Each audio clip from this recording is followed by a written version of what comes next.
guys, welcome back to my YouTube channel. I am Gozi and this is Chat with Gozi. Please, if you're here to subscribe, kindly click on the subscription button and click on the notification bell so you can get notified whenever I post any new video. On this particular video, we're going to be talking about The Real Housewives of Lagos Season 2, Episode 9, which was labeled Royalty and Bro. And see, the fight in this particular episode was massive, which included phones breaking and all that. Things actually got physical in this particular episode that people had to come and separate the ladies. But before we get there, let's start from the very beginning. This particular episode started with Iyabo. Yes, apparently Tanya had invited Iyabo to be with her while she gets a tattoo, and Iyabo had arrived before her.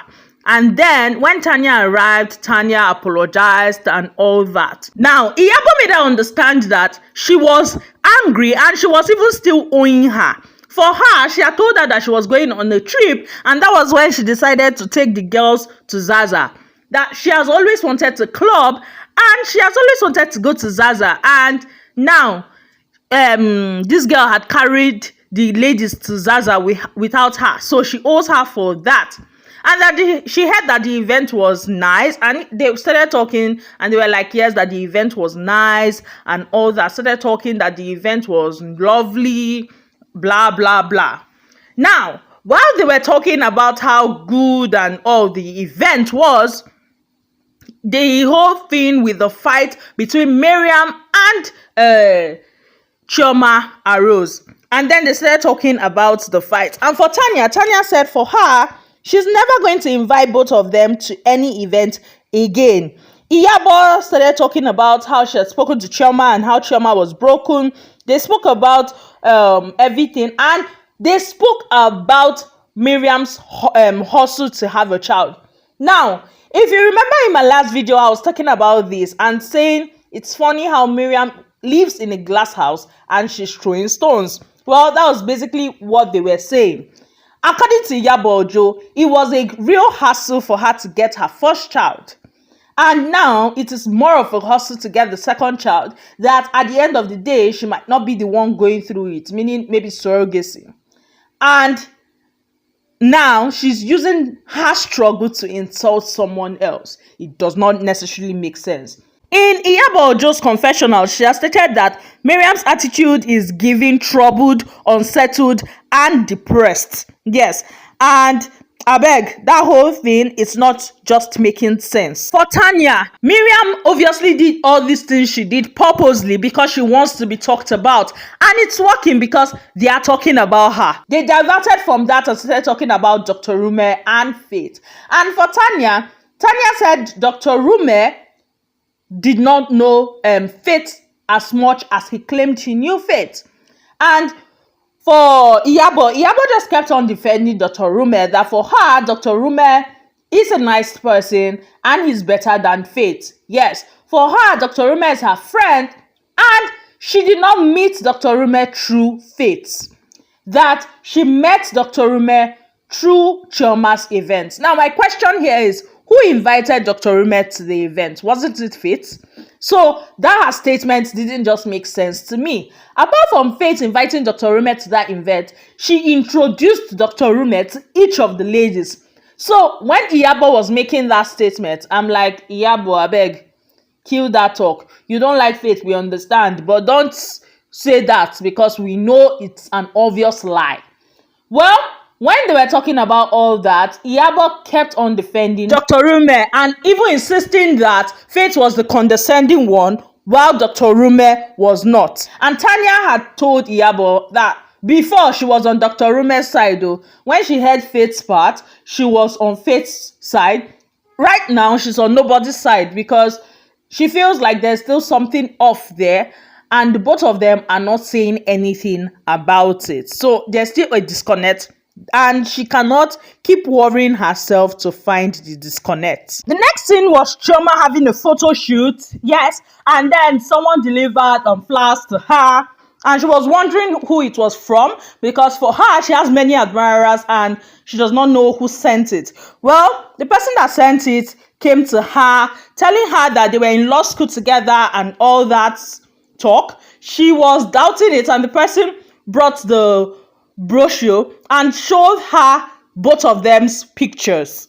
That was the end of that particular scene. The next was Toyin meeting up with Hermes and a group of other people. You know, Hermes does contemporary dance. So she met up with him and they talk about the whole contemporary dance and how she wants the dance to come into her event and the things that, like, she made her ideas known to him. And for her, Hermes is the right person to use because he would bring her idea to manifest. Yes. And after passing the idea on to him, then the dancers and all that, they did their rehearsal. The next, Tanya meets with Larry da Silva, and they spoke about the whole collaboration that they were having together and how they cannot wait for it to come out, their designs and all. The next scene was Toyin. She left for Ile-Ife, and her auntie, which was the queen of Ile-Ife, one of the queens of Ile-Ife, Queen Ronke, welcomed her like royalty and all that. Told her that she has been wanting her to come around and all. Maybe she will stay a while in Ile-Ife. Now, Toyin had told her aunt that she wants the ladies over. She wants them to experience the history and culture. Because for her, that's very important. As she came, the auntie took her around. I was talking about all the statues and all that they had there. Basically giving her a history and culture lesson, if you ask me. And that was when Toyin made us understand that she had invited the ladies, but two of them were not going to be present, which were Faith and Laura. And Faith, for the obvious reason of the fact that she was traveling to drop her son in school. Yes, then Laura was also not going to be able to make it. For the next scene, Toyin went for a walk, and when she came back, she called Laura, and she was basically speaking with Laura, telling her, fine, that it was when she got here, she found out that she was not going to make the trip.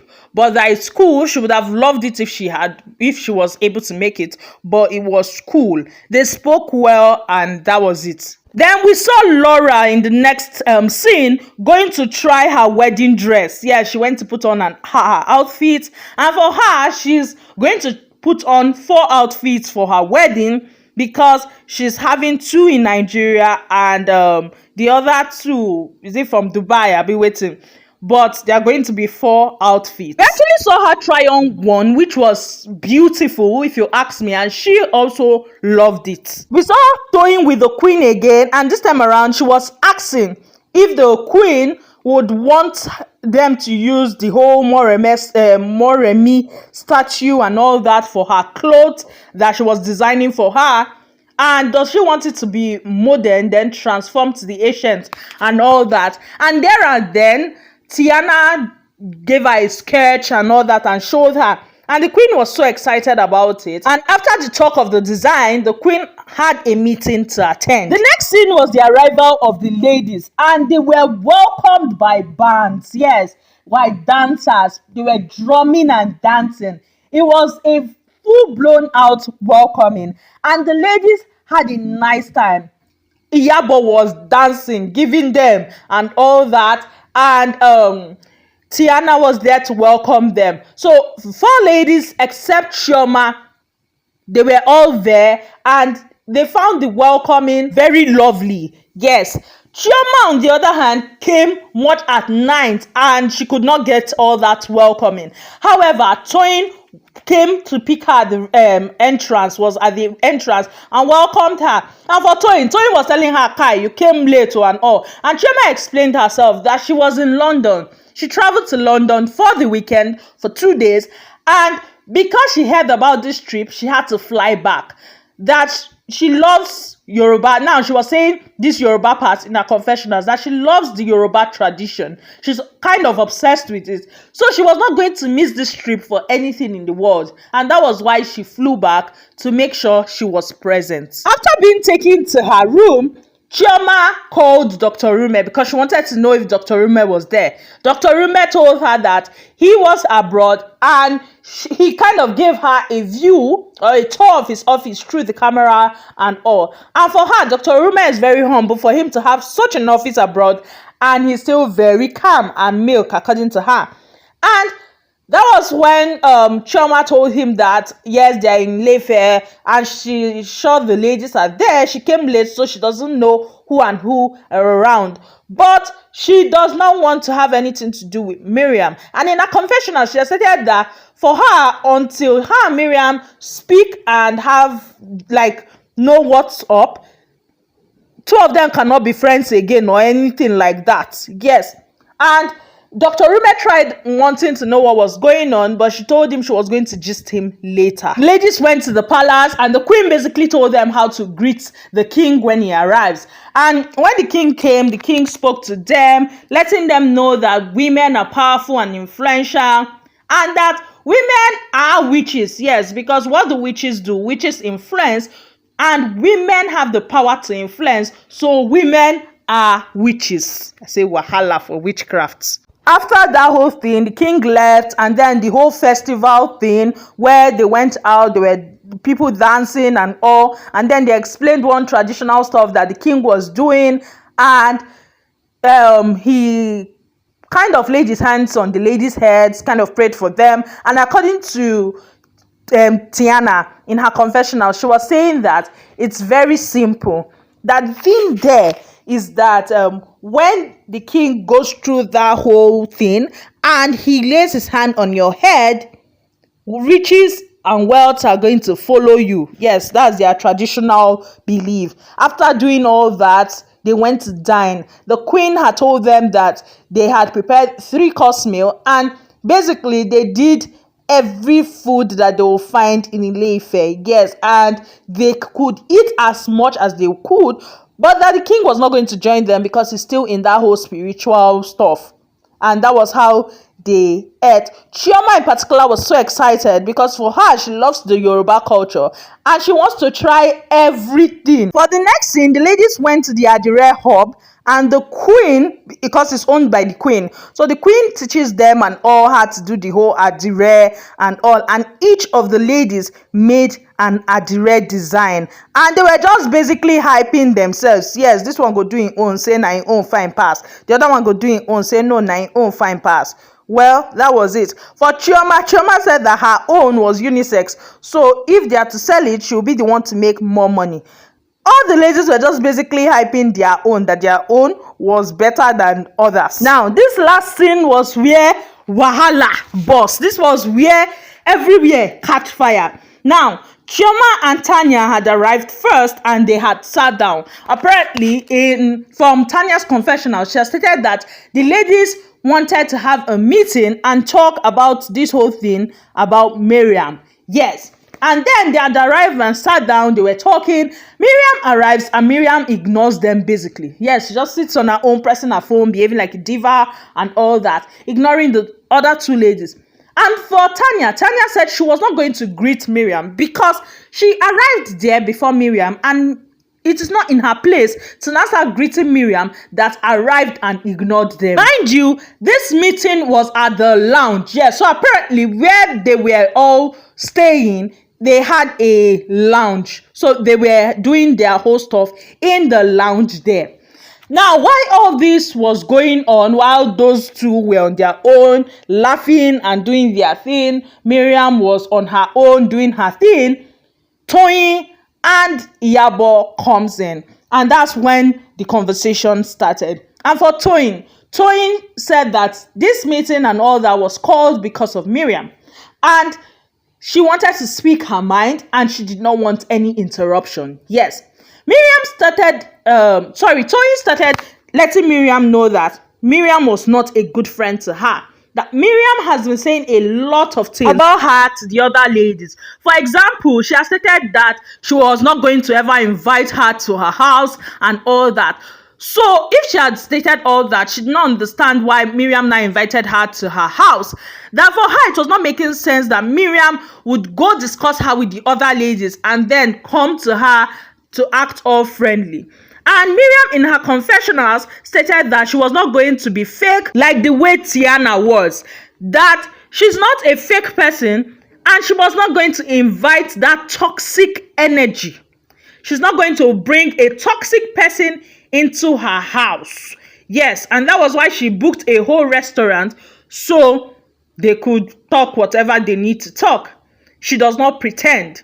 Well, they showed Tiana. Tiana kept on talking, telling her that she's not begging for friendship and that she does not get why she would even trust Mariam, because this whole thing started from Mariam being angry with her that she said she could not trust her, and she does not even see any reason why she should trust Mariam with all she has heard, that she has heard a lot of things and she has been ignoring.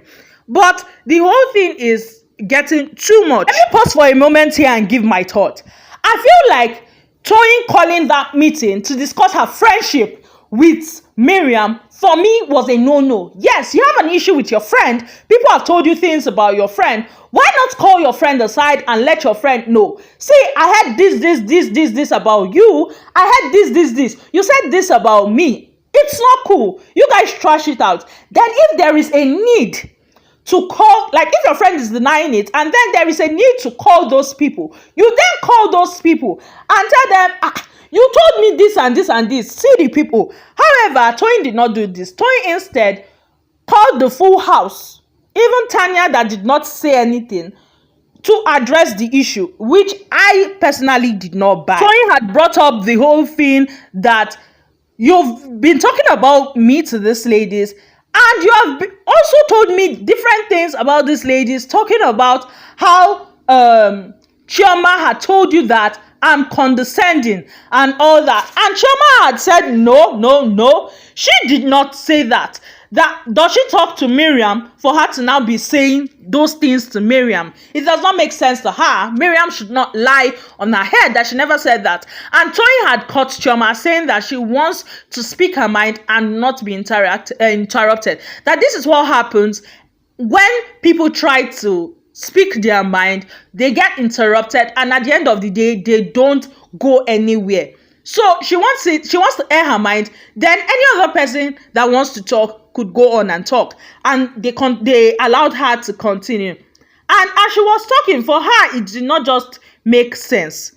And in Chioma's confessionals, Chioma has stated how it was obvious that Toyin and Mariam had gossiped about her and Iyabo, and now they are now fighting in front of them and exposing each other.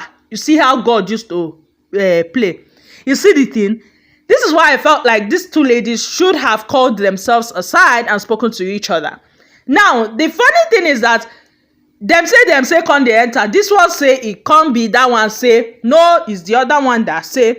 That was when Iyabo Ojo cut them short and was like, no, the condescending thing, I was the one that said it's not Chioma. According to Iyabo, Mariam had brought up the topic when she called her to say that they should settle and all that. That's Iyabo and Toyin should settle. When she was speaking about that, she had brought up the matter, and for her, she was saying a lot of things, like how Toyin talks to her and all that. It was more of like she was looking for words to qualify what she was talking about. And that was when Iyabo told her, okay, are you trying to say she's condescending towards you? And Mariam said yes. So she was the one that said the condescending thing, and it was over the phone when Mariam had called her. So she does not know why she's talking about that with Chioma.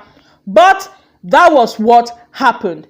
And for Mariam denied ever saying that to Tiana. And my question is this: if you did not say that to Tiana, how did Tiana know that a conversation was held that had to do with the whole condescending talk of her being condescending towards you being talked about? It does not make sense. Meaning you actually told her and you don't have the balls to actually admit it. Now, while this whole thing was going on, Chioma and Tanya were at one corner just basically pressing their phone, doing videos for themselves, giggling and all that. Yes, they had removed themselves from that because it was now kind of a back and front between Mariam and Toyin. So for them, it was a thing of sit back, drink your champagne and watch the gist happen. That was what was happening there for them. Mariam, having denied that, had said that a lot was said, that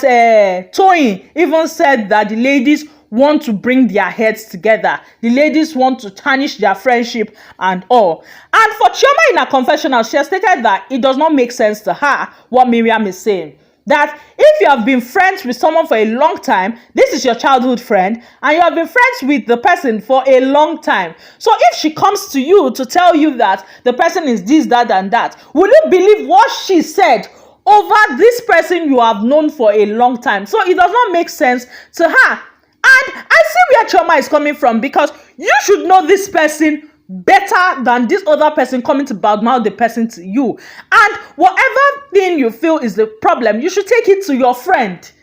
That is the way me I see all these things. So now it's not a thing of he say, she can't say, he can't say. Now, I liked what Iyabo Ojo said in her confessional. She said that for her, Toyin came to act like the victim, whereas she herself had spoken about them. So for her, it was equal. You don't talk about me, I don't talk about you. Which is true.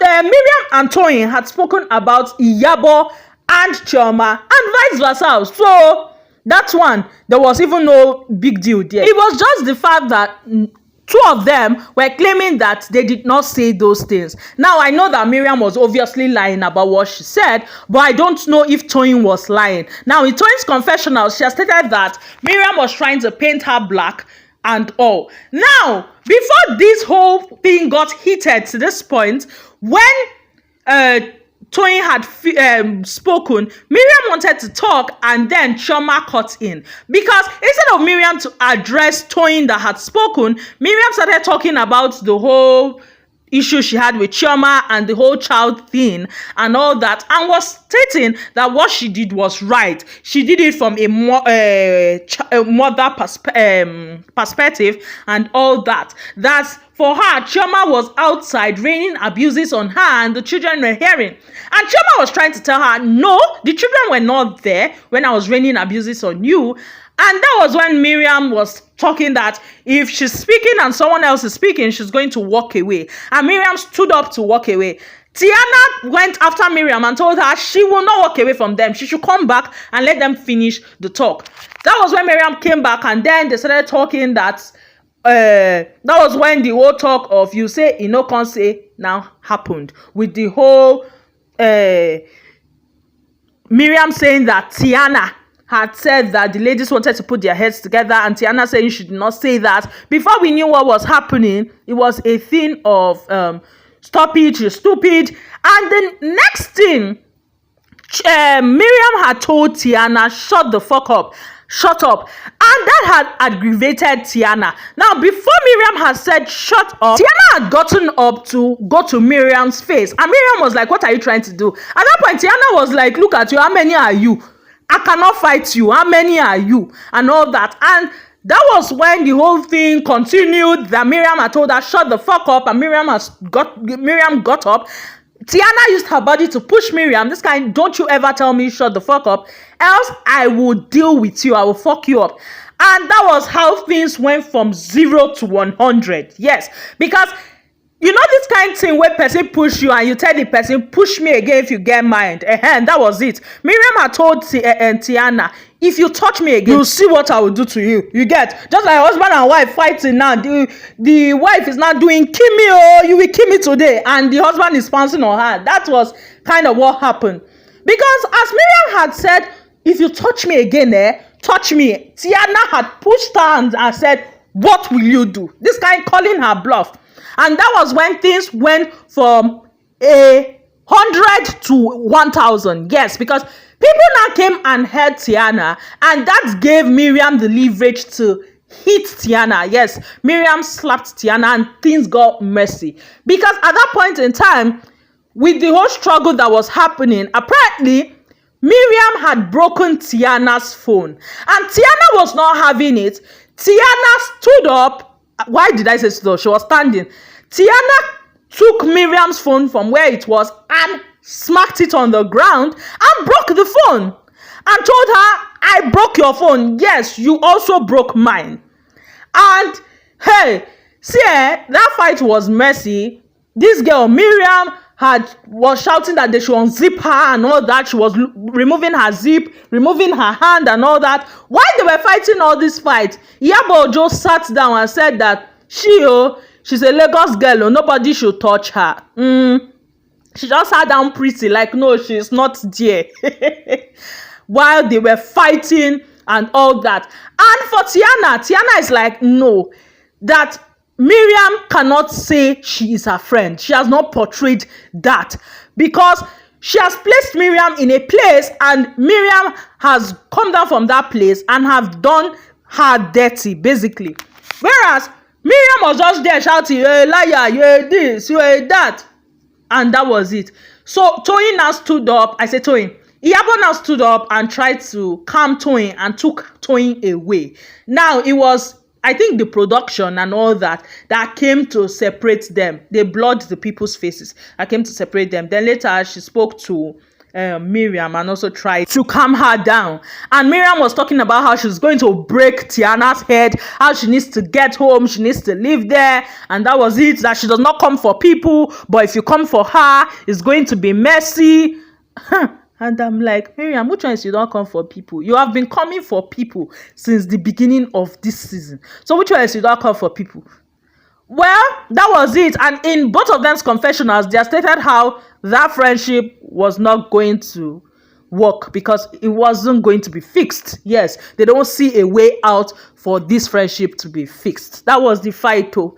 Let me know your thoughts about this fight and everything I've said in the comment section below. And next week we are going to be seeing a quarrel / not physical fight. So let me leave it as quarrel with Laura and Iyabo. That's all I have for you on this video. Please like, subscribe, share. Bye guys.